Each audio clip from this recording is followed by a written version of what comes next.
Friends, ये class 12 CBSE computer science 2025 question paper है। इस वीडियो में हम आपको इसका आंसर बताने वाले हैं, तो आप सभी जल्दी जल्दी अपने आंसर्स मैच कर लीजिए।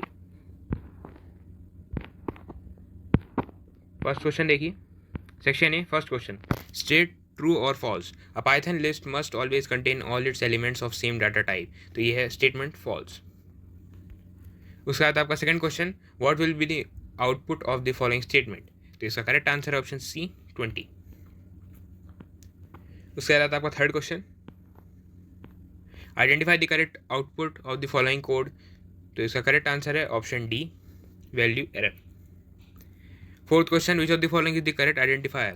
तो इसका करेक्ट आंसर है option C. Fifth question, identify the invalid Python statement out of the following options. तो इसमें जो आपको जो इनवैलिड पाइथन स्टेटमेंट है वो है ऑप्शन बी। उसके बाद आपका six question, consider the statement given below and then choose the correct output from the given options. इसका करेक्ट आंसर है option D. Seventh question, which of the following operator evaluates to true if the variable on either side of the operator points towards the same memory location and false otherwise। तो इसका correct answer है option A. उसके बाद आपका eighth question, consider the statement given below and then choose the correct output from the given options. तो इसका correct answer है option A, S01 hashtag S02 hashtag. उसके बाद आपका ninth question, while creating a table which constant does not allow insertion of duplicate values in the table। तो इसका correct answer है option A, unique. 10th question, consider the statement given below and then choose the correct output from the given options. तो इसका correct answer है option A. उसके बाद आपका 11th question, consider the statement given below and then choose the correct option. इसके अंदर भी आपको स्टेटमेंट दी गई है और आपको करेक्ट आंसर बताना है। तो इसका करेक्ट आंसर है ऑप्शन सी। उसके बाद आता है आपका 12th question, which of the following built in function method returns a dictionary. तो इसका करेक्ट आंसर है option B. 13 question, which of the following is a DML command in SQL। तो इनमें से इसका करेक्ट आंसर होगा ऑप्शन ए, अपडेट। 14 क्वेश्चन, इसका correct answer है ऑप्शन बी, काउंट। फिर आता है आपका 15th question, in MySQL which type of value should not be enclosed within quotation marks. तो इसका करेक्ट आंसर है option C, float.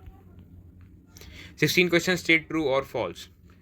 If table A has 6 rows and 3 columns and table B has 5 rows and 2 columns, the Cartesian product of A and B will have 30 rows and 5 columns। तो 16 जो आपकी statement है वो है false। उसके बाद आपका 17 question, which of the following networking devices use to regenerate and transmit the weakened signal ahead. तो इसका करेक्ट आंसर है ऑप्शन सी, रिपीटर। उसके बाद आता है आपका 18 question, which of the following option is the correct protocol use for phone calls over the internet. तो इसका करेक्ट आंसर है ऑप्शन डी, VoIP। उसके बाद आपका 19 क्वेश्चन, एक्सपैंड ARPANET। तो इसकी फुल फॉर्म है advance research projects agency network. Question number 20 देखिए, असर्शन रीजन क्वेश्चन है ये। असर्शन कहता है, for a binary file open using RB mode the dash method will display an error. Reason, the pickle.dump method is used to read from a binary file। तो question number 20 का correct answer है option C, assertion is true but reason is false। Question number 21, we can retrieve records from more than one table in MySQL। Reason कहता है, foreign key is used to establish a relationship between two tables। तो question number 21 का correct answer है option A, both assertion and reason are true and reason is the correct explanation of assertion। इस video में हम आपको सिर्फ MCQ type question का answer बताने वाले हैं। डिटेल आंसर के लिए आप सभी को थोड़ा वेट करना होगा। तो इसके बाद आपका सेक्शन बी में क्वेश्चन नंबर 25 MCQ है, what possible output from the given option is expected to be displayed when the following code is executed. तो इसका करेक्ट आंसर है ऑप्शन डी। ये थे आपके आज की answer key. Thank you for watching, once more.